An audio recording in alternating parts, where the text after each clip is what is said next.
Atrofingizdagi kishilarga bir razm soling. Juda qiziq. Birovga mehr berishni istamaydi, lekin o'ziga keraklicha mehr bermayotganliklaridan nolib dunyolarga sig'maydi. Dunyoning 5 kunligini biladi, his qiladi, eshitadi, takror eshitadi. Lekin 1000 yil yashaydigandek kibrlanaveradi.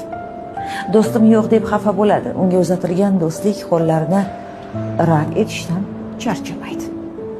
O'zi birovni kechira olmaydi, lekin gunohlarini Xudo kechirishiga umid qilib tavba qilaveradi. Yaqin kishisining kichik aybini ko'radi, pashshadan fil yasaydi. Kichik nuqsoni uchun kechagina eng yaqini bo'lgan odamidan ham o'ylamay voz kechadi. Hammaning dilini og'ritadi. Yana men nega baxtli bo'la olmayman deya ajablanib qo'yadi. Nima deb o'ylaysiz? Nima uchun shunday ekanmiz?